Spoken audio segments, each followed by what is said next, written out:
સાધન શુદ્ધિ વડે અને સાધનાની શુદ્ધિ વડે મૂળ રૂપનું ભાન થાય, એટલે કે મૂળ રૂપ પોતાના ઘટક હોવાનું ભાન થાય, એટલે કે હું એ દરિયાનો જ અંશ, એ દરિયાની જ સરિતા છું, એટલે કે સરિતા રૂપ હોવાનું, પોતાને મનુષ્ય રૂપ હોવાનું ભાન થાય. જેમ ગીતાકાર કહે, મામે લોકા જીવ વાસો જીવ ભૂત સનાતન.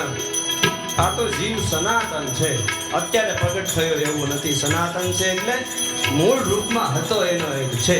એટલે કે આવું જ્યારે પોતાને મનુષ્ય રૂપ હોવાનું, એને જીવન રૂપ હોવાનું, જીવન રૂપ હોવાનું એને ભાન થાય, પછી એ સરિતા સમુદ્રમાં મળે, એટલે કે પોતાના મૂળ રૂપમાં મળે, પણ પાછી એની જ કોઈક સંતના રૂપમાં ઉપર ઉઠીને અવકાશમાં આપણી પાસે વરાળ રૂપે આવે. એ ઉપર ઉઠે, ઉપર ઉઠીને પછી ક્યાં જાય? પાછી અહીંયા આપણને ભીની કરવા આવે. એ ભીની કરવા આવે અને એના જ ટીપામાં, એના જ પાણીમાં, કે માટીમાં ભળે, કે કીચડમાં ભળે, કે કચરામાં ભળે, પણ એ પાણી ગંદુ દેખાય, પણ એનું ભીનો કરી જવાનો ગુણ છે ને, ઈ એને એનું ભાન થઈ ગયું. ઈ દરિયામાં હોય તો ભીનો કરવાનો ગુણ છે, આકાશમાં હોય તોય ભીનો કરવાનો ગુણ છે, વરસાદ રૂપ બની જાય તોય ભીનો કરવાનો ગુણ છે, ને માટીમાં ભળી જાય તો ભીનો કરવાનો ગુણ છે. કદાચ ગમે એટલા કીચડમાં ગમે એવું પાણી હોય અને તડકો પડે તો બાષ્પીભવન તો પાણી જ થાય, કાદવ કોઈથી બાષ્પીભવન ન થાય. એટલે કે પોતાનું મૂળ રૂપ કોઈથી વિખાય એમ નથી, એને દ્રઢ થઈ જાય. પછી તાકાત છે કોઈને ભેળવી શકે? એ શું કહે છે બાપુ કે અભડાવાની બીક હોય તો અમારી પાસે નો આવતા, અભડાવાની બીક ન હોય તો આવો, અભડાવાની બીક ન હોય તો આવો અમારી પાસે. નાતીલા નિંદા કરશે, પેલા બગડી ગયો, નાતીલા નિંદા કરશે પણ વાંધો નહીં, મજબૂત રહેજો, પાક ધોવાશે. આ સત્સંગની ગંગા એવી છે કે જેમાં ભીના થવાનું છે અને આપણા દ્વારા ભીના થવાઈ જાય છે. એટલે શું કે નાત જાતના બંધન છૂટ્યા ભાઈ, છૂટી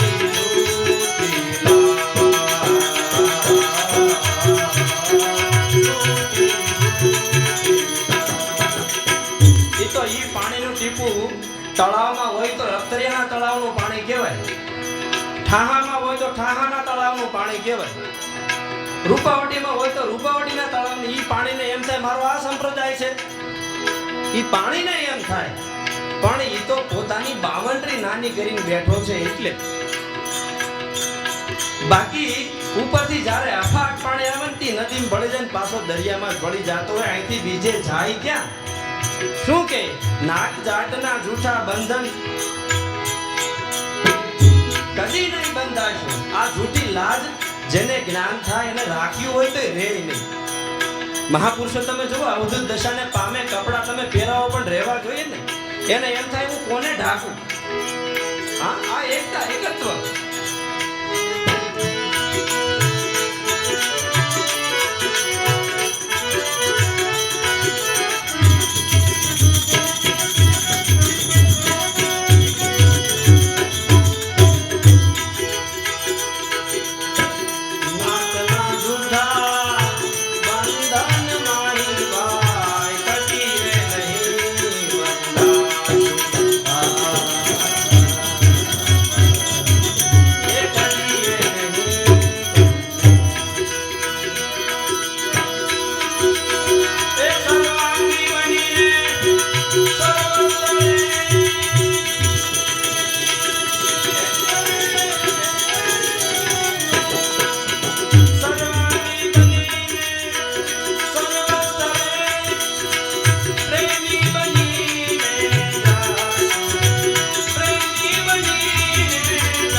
પાણીને એ ખબર પડી જાય કે હું ગમે ત્યાં હોઉં, હું કોકની તરસ છીપાવું ને એ મારો ગુણ છે. તળાવમાં હોય તોય ભલે, નદીમાં હોય તોય ભલે, દરિયામાં હોય તોય ભલે, હું કોકને ભીના કરી દઉં.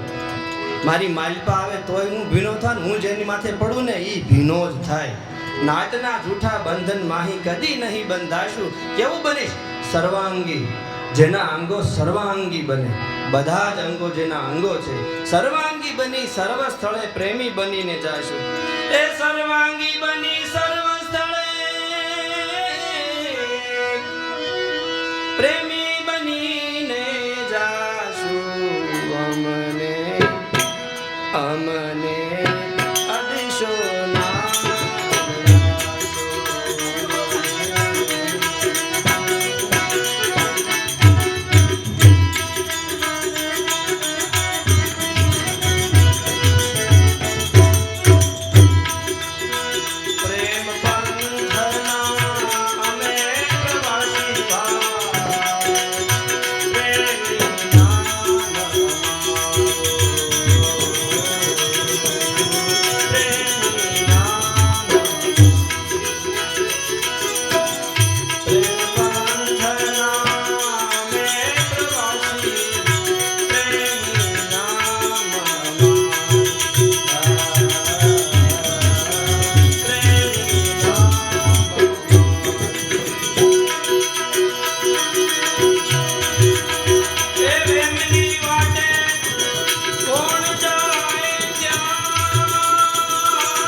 નદી પાસે તો એ પાણી પીવા આવે નાઈટ પૂછે,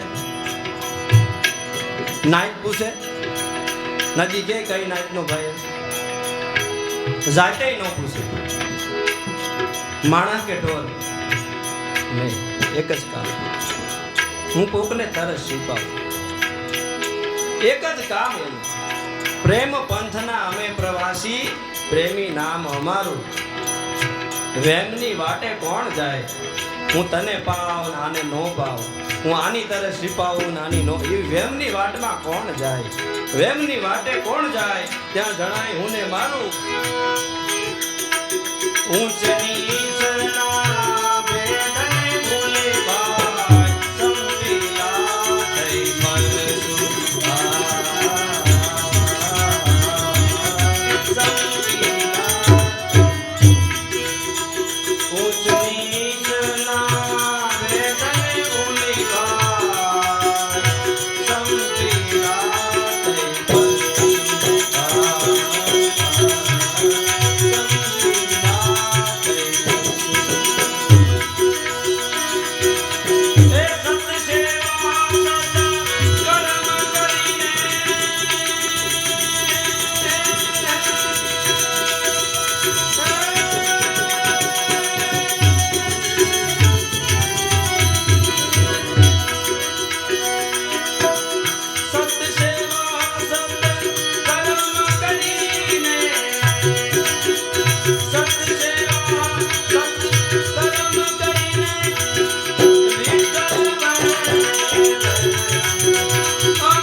સત્સેવા સત્કર્મ કરીને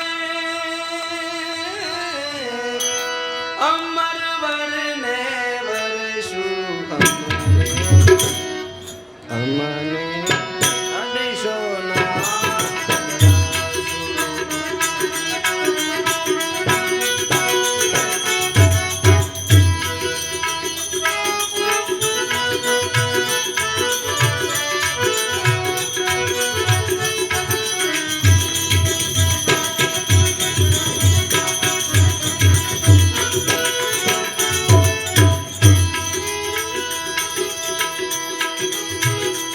આખા પદનો સાર સમજાવતા કહે બાપુ કે આ તો અનુભવે પમાય એવું છે, પણ જો મારું માનો તો ઈચ્છા નથી તમે મારું આમ ઈચ્છા છે, આગ્રહ નથી, પણ જો તમે મારું માનો તો ઊંચ નીચના ભેદને ભૂલે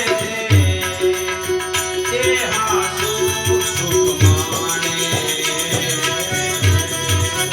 તે હાસુ સુખ માણે. મારો એવો હઠાગ્રહ નથી, પણ મને એવું લાગે છે એટલે જો તમે મારું માનો તો ઊંચ નીચના ભેદને જે ભૂલે તે જ હાસુ સુખ માણે. ઊંચ નીચના ભેદને ભૂલે તે હાસુ સુખ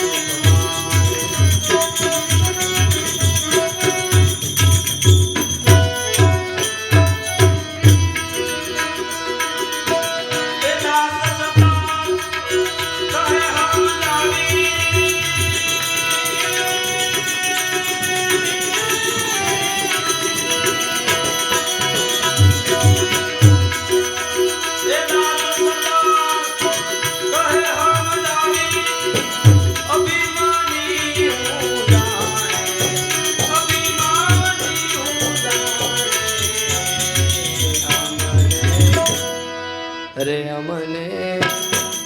હવે અભિમાન છે ને એક એવો ગુણ છે, અજ્ઞાન હોય ને તો જ હોય. અજાગૃતિમાં જ અભિમાન થાય, જાગૃતિમાં એનું એ જ અભિમાન વૈરાગનું રૂપ ધારણ કરે. થોડો આપણે સમજીએ આને બાપુ. અભિમાન છે ને એ આપણે જ્યારે અજાગૃતિમાં હોઈએ ને ત્યારે એ આપણા એટલે અભિમાન એટલે એક મક્કમપણું છે કે મારે તમારું માનવું નથી, મારે તમારું માનવું નથી. અભિમાનમાં એ ગુણ છે. એ મારે તમારું માનવું નથી ત્યારે પોતાને જે સમજાય છે ને એનો આપણે જ કહેતા એ ખીલી ગળી ગયો છે, એની હો એક જગ્યાએ અટકી ગઈ છે. આપણે એમ કહીએ ને કે ભાઈ હું કાંઈ માનતો નથી એટલે તમે કહો બાપુ છે ને ખીલી ગળી ગયા છે. એટલે કે અભિમાન મને જે સમજાણું એ તમારું મારે સાંભળવું જ નથી, માનવું જ નથી. એ અભિમાન છે કે એ મારા માનેલાથી આજુબાજુ કોઈક દુઃખ પામે છે, આજુબાજુ કોઈક પીડા પામે છે, આજુબાજુ કોઈક વ્યથિત થઈ જાય છે. એ જ અભિમાન જ્યારે જાગૃતિમાં આવે, એ અભિમાન વૈરાગનું રૂપ ધારણ કરે ત્યારે આપણને જે સત્ય સમજાયું હોય ને એમાંથી આપણને કોઈ ખેવી ન શકે. એ વૈરાગ વિશેષમાં થઈ ગયેલો દ્રઢ અનુરાગ. અને જ્યારે વિશેષમાં દ્રઢ અનુરાગ એટલે કે વૈરાગ આવે ને તો જ આપણામાં પૂરતો ત્યાગ ટકે, નકર ત્યાગેલું ટકાય નહીં, પાછું પકડાઈ જાય. પૂરતો ત્યાગ ક્યારે ટકે? વિશેષનું જ્યારે મહત્વ સમજાય, આ જ ઉત્તમ. વિશેષનું જ્યારે મહત્વ સમજાય, સાધના બાબતે હોય, વાત બાબતે હોય, વિચાર બાબતે હોય, સંગ બાબતે હોય, વિશેષનું જ્યારે આપણા ચિત્તની અંદર સાક્ષાત્કાર, બુદ્ધિમાં પેલા જ્ઞાનનો સાક્ષાત્કાર થાય ત્યારે આપણને વિશેષનું મહત્વ સમજાય અને પછી આપણે સત્ય સમજાવ્યું એમાંથી કોઈ કહેવી ન શકે. એ અભિમાન જાગૃતિ પ્રાપ્ત થતા વૈરાગનું રૂપ ધારણ કરે.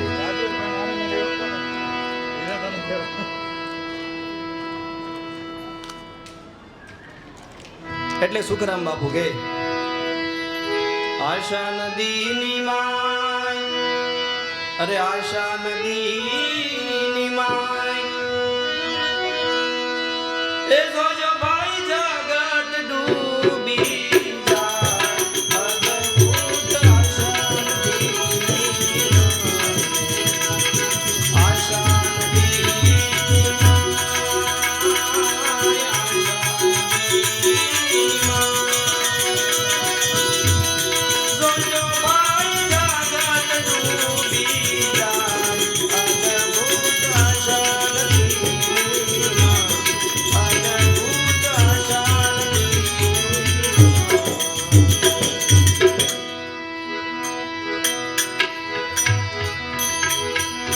એવું ને મારું બે કિનારા જી ડાબો ને સામણો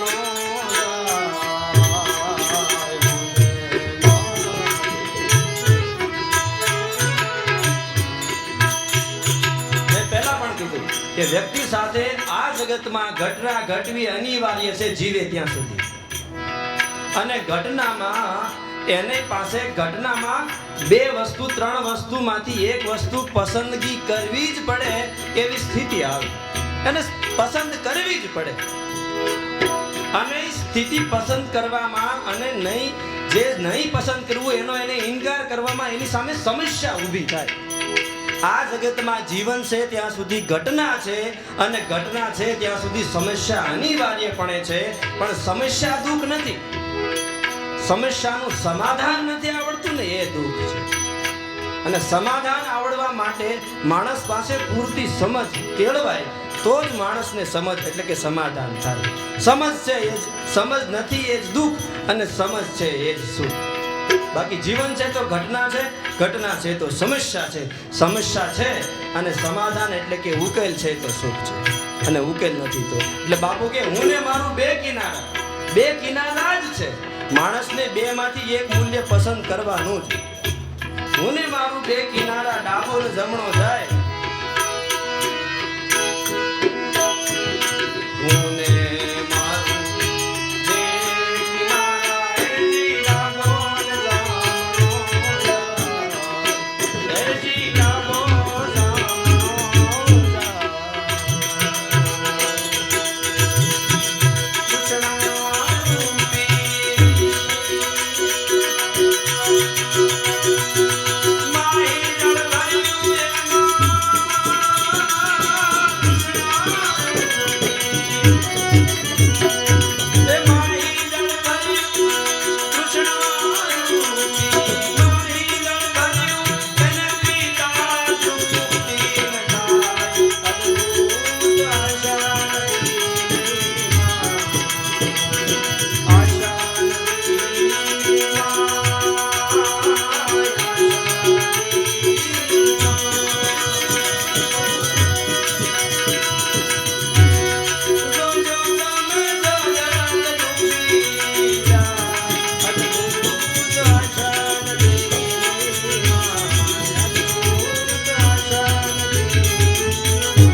પસંદ કરવાનું રહ્યું છે પણ અજાગૃતિ છે તો એમાં જળ તૃષ્ણાનું ભર્યું છે.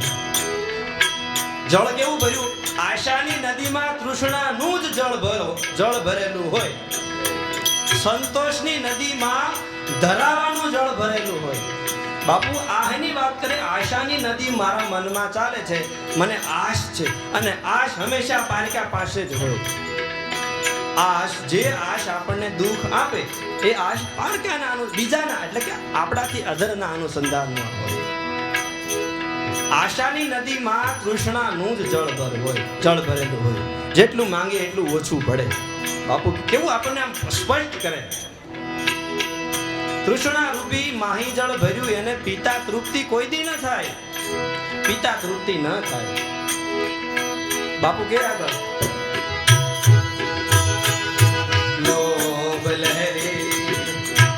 તૃષ્ણાનું જળ આપણે ગમે એટલું પીએ, જેમ પીએ એમ લોભ વધતો જાય અને પેટ તોડા થાય. અલગ મને કાલે ફોન આવ્યો,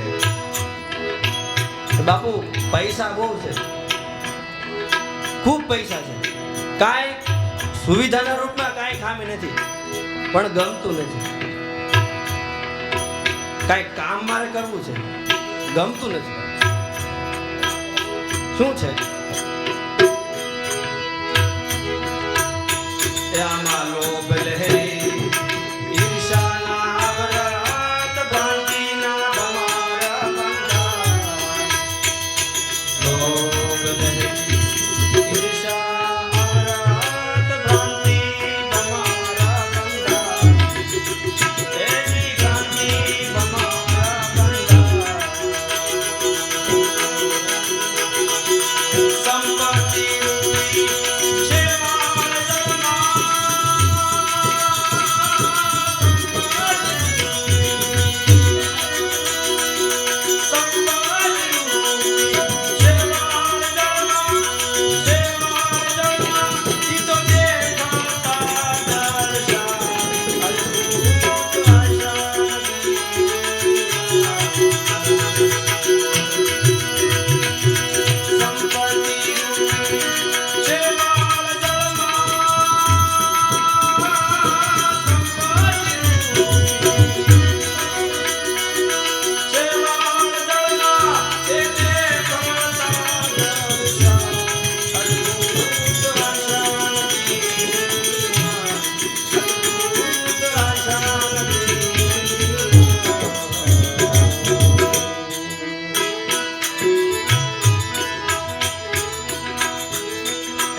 ગમતું નથી. કે મારે કંઈક ધંધો કરવો છે, પછી છે એનાથી ઓછું ન થવું જોઈએ, થોડું થોડું વધવું જોઈએ. સંપત્તિનું શેવાળ છે ને દેખતા દેખતા દર્શાઈ જાય ને તૃષ્ણા આપણી વધતી જાય. એનો અર્થ એમ બિલકુલ નથી કે ધન ઉપર આપણી પ્રીતિ ન હોવી જોઈએ. આપણે માણસ છીએ અને ધન છે તે મનુષ્ય જીવનના વ્યવહારનો એક એકમ છે, એને નકારી ન શકાય. ધર્મ પછી અર્થનો પાયો છે. સનાતન ધર્મ અર્થ કામ અને મોક્ષના માર્ગેથી ગતિ કરાવે છે. તો શું કહે છે કે સંપત્તિ રૂપી શેવાળ જળમાં છે, એને દેખતા જેમ જોઈએ એમ બમણું થતું જાય, જેમ જોઈએ જેમ થાય હજી વધારે, થોડું હજી વધારે. પણ આ હજી વધારેની જે ગતિ છે એ સ્વરૂપના અનુસંધાનમાં જાય કે હજી વધારે મારા બોધને પ્રાપ્ત કરી લઉં, હજી વધારે મારા બોધને પ્રાપ્ત કરી લઉં. તો એક દિવસ સમુદ્ર રૂપ હોવાનો એને ઘટક પ્રાપ્ત થઈ જાય અને સમુદ્ર રૂપ થવાથી એ વરાળ બની જાય ને તો એ એનાથી બહાર નીકળી જાય. તો આરે નદીની પાર જાવા મોટાના મુલા, આરે નદીની પાર જાવા મોટાના મુલા, એજી મોટાના મુલા, કઈ ચંપાએ આવે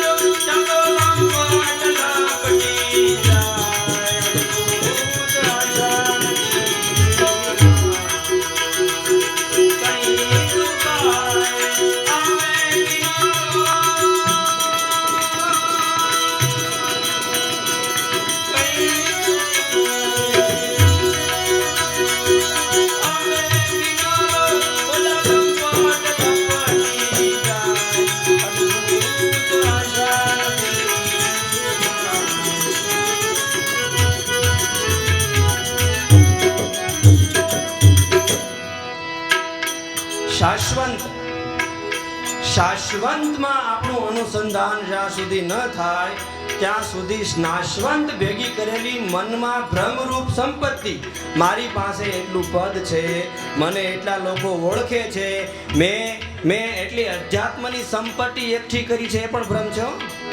હા, મારી પાસે આ પદ છે, હું એટલો જ્ઞાની છું, મારી પાસે ધન છે, મારી પાસે ફલાણી ઓળખાણ, એ નાશવંત સંપત્તિ છે, સંપત્તિનું શેવાળ છે. શું કે આવી મોટપ આપણે જેટલી મેળવી હોય, સ્વરૂપના અનુસંધાન સિવાયની કોઈ પણ મોટપ મેળવી હોય, બાપુ કે આરે નદીની પાર જવા કઈક મોટા મોટાના મન મૂંઝાઈ જાય. કેમ? શેવાળ છે. કઈક ઉપાય આવે કિનારો ત્યાં લંપટ મન છે ને લપટાવી દે છે, લંપટ લપટી જાય. એટલે બાપુ કે એક આશરો બતાવું તમને, જો સાચું લાગે તો.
આપણે જ્યારે સાધના કરીએ, સાધના મીન્સ કે ધ્યાન સ્મરણ. સાધનાનું નામ શું? તો કે મંત્ર. ધ્યાનની સાધના, સ્મરણની સાધના, માળાની સાધનાનું નામ એ મંત્ર. એમાં મંત્રને સાધવાનું. સત્સંગનું નામ શું? સત્સંગ પણ સાધના, પેલું ધ્યાન પણ સાધના. મહત્વનો પોઈન્ટ. પણ આ સત્સંગનું નામ શું કે મહાપુરુષો દ્વારા, એટલે કે અનુભૂતિ પ્રાપ્ત થયેલા મહાપુરુષો દ્વારા જે જે અક્ષરોનો પ્રયોગ થાય, જાગૃતિ કે અજાગૃતિ, એક્યતા કે દ્વૈતપણું, નાતની સાથેની એક્યતા કે નાતની સાથેની ભિન્નતા, આવા જે નામ છે એ નામના મૂળ અર્થને મૂલતઃ અર્થમાં સમજવું ને એ એની સાધના છે, એ એનું નામ છે. હજી હું પ્રયાસ કરું. સત્સંગની અંદર જે મહાપુરુષોએ કે ભજનની અંદર જે એના સંપૂર્ણપણે વાક્યો આપ્યા, અદ્વૈત હોય, દ્વૈત હોય, વિશિષ્ટાદ્વૈત હોય, કોઈ પણ નામ હોય એના, કે ભાઈ આશાની નદી, તો આપણે જીવનમાં જો આશાની નદી ક્યાં હોય? નદી આમ તો બહાર નદી બહાર હોય પાણીની. આશાની નદી ક્યાં હોય? તો મનની અંદર હોય. તો મનની અંદર આશાની નદી, એનો આપણને સાક્ષાત્કાર થયો, એટલે નામનો સાક્ષાત્કાર. આપણે એક નામ સાચ્યું કે આશાની નદી મનમાં હોય. અને નદી મનમાં હોય તો એને બે કિનારા હોય, એટલે બાપુ બીજું નામ આપે, હું ને મારું, એના બે કિનારા છે. આશાની નદીમાં કાં હું એને પ્રાપ્ત કરું, હું સાધુ, મારા દ્વારા થાય, અને કાં મારું છે એ મને જ મળે. મનની અંદર આશાની નદી હોય, એમાં હું ને મારું બે કિનારા હોય. એ બે કિનારા એટલે હું ને મારું. ત્યાં આપણું સીધ જો પહોંચી શકે ચિંતન દ્વારા, તો આપણે એ નામને પણ સાધી લીધું. પછી એમ કીધું કે તૃષ્ણાનું એમાં જળ ભર્યું. આશાની નદી મનમાં હોય, એ બે કિનારા વહેતી હોય, બે કાંઠે વહેતી હોય, એમાં પાણી ભર્યું હોય ને આશાની નદીમાં પાણી. આશાને આધારે જીવન જીવતો હોય જે માણસ, એમાં જે પાણી હોય, નથી કહેતા એટલે તારે કેટલું પાણી એમ કહે ને આપણે, તું કેટલા પાણીમાં, એટલે કે એમાં જેને પાણી હોય ને એમાં એ તૃષ્ણાનું જ પાણી હોય. એમ જેમ પીવો એમ વધે, ન પીવો ને તો થૂકાતું જાય ગળું, પીવો એમ વધતું જાય, તૃષ્ણા વધતી જાય. એટલે તૃષ્ણા પીવાથી વધે છે. એવું જ્યારે નામ આપણને સમજાય તો આપણે ત્રીજા નામને સાધી લીધું. આવી રીતે જે પદમાં કે સંપત્તિનું પાછું એમાં શેવાળ છે. આપણને કેમ બહાર જગતમાં પૈસો જેટલો આવે એટલો ઘટે, એમ તૃષ્ણા દ્વારા આપણે સંતોષ નો ભ્રમરૂપી સંતોષ, તૃષ્ણાથી તો સંતોષ શક્ય જ નથી. પણ આશાની નદીમાં કિનારો છે ને એમાં તૃષ્ણાનું જળ ભર્યું છે ને એ તૃષ્ણાના જળથી જેમ પીવે એમ આમાં આમ તરસ છીપાતી નથી. એવું આપણને કે પછી કે એમાં શેવાળ ભર્યું છે સંપત્તિ રૂપી, કે ભાઈ તૃષ્ણા આપણે જેટલી પી એટલી વધતી જાય છે. એ સંપત્તિ જેવું, જેટલું હોય એટલું ઓછું પડે, જેટલું હોય એટલું ઓછું પડે. કેમ? તો કે નાશવંત સંપત્તિનો આધાર લીધો આપણે. મનમાં જેની આશ કરવાથી પ્રાપ્ત થાય તો એ વધતું જાય ને, એ શેવાળ રૂપ હોય. એવું જ્યારે આપણને આ આખું તથ્ય સમજાય તો આપણને ચોથા નામ સધાઈ ગયું. ધ્યાન, ફરીવાર હું કહું, સ્મરણ કે ધ્યાનનું નામ શું? તો કે મંત્ર.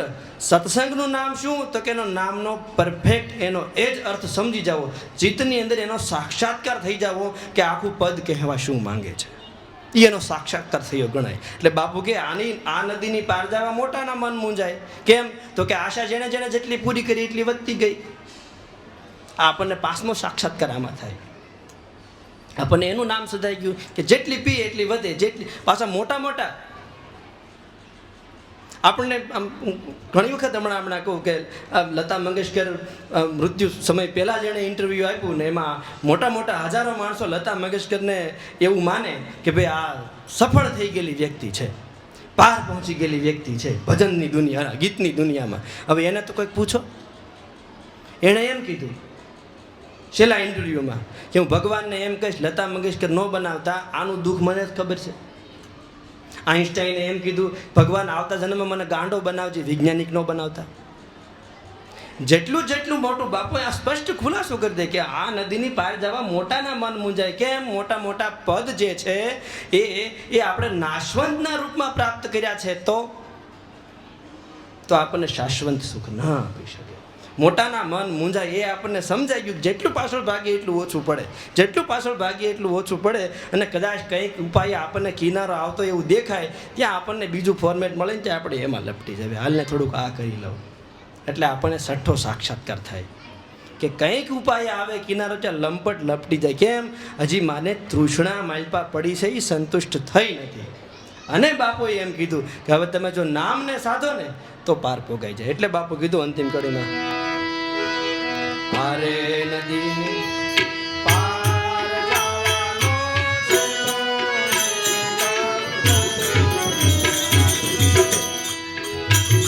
ધ્યાનની અંદરનું નામ, આ સત્સંગની વાત કરી, નામ સાજ્યું. ધ્યાનની અંદરનું નામ સાધન એટલે શું? મંત્ર સાધવું એટલે શું? પેલા હું અને મારો મંત્ર દ્વૈતપણું. દાતા ધ્યાનને ધ્યેય એટલે કે હું મંત્ર જપું છું. મંત્રને શુદ્ધ રૂપમાં જપવાનો પ્રયત્ન કરતા કરતા કરતા કરતા આપણે શુદ્ધ રૂપે જપવા લાગીએ અને મંત્રમાં મનનું ઓગળવું થઈ જાય. મંત્રના અક્ષરો મંત્રોમાં જ હમાઈ જાય. એટલે કે મન મંત્રમાં હમાઈ ગયું અને મંત્ર પોતે મંત્રમાં સમાઈ ગયો. એટલે આપણે એનું નામ સાધી લીધું, તદાકારતા મેળવી લીધી. એ પછી ઈ દરિયાનું પાણી હોય તો દરિયામાંય ભલે વરાળ રૂપ થઈને આકાશમાં હોય તોય ભલે, વરસાદ રૂપ થઈને વરસે તોય ભલે, નીચે પડીને માટીમાં પડી જાય તોય ભલે, પણ એને સાધી લીધું હું કોણ છું.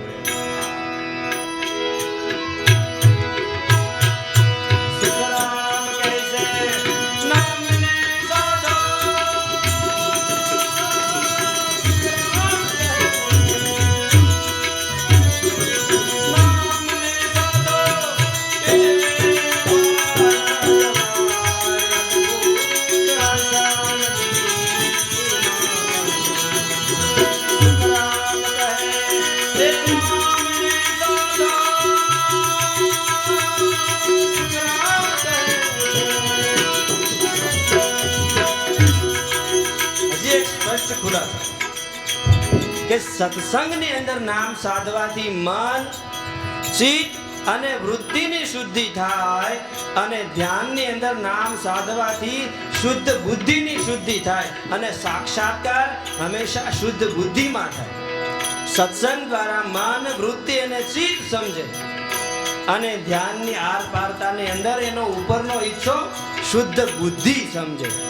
બંને જરૂરી છે.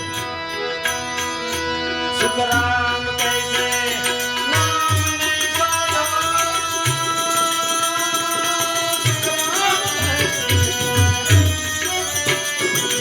નામને સાધો તો કેલે પાર જવા.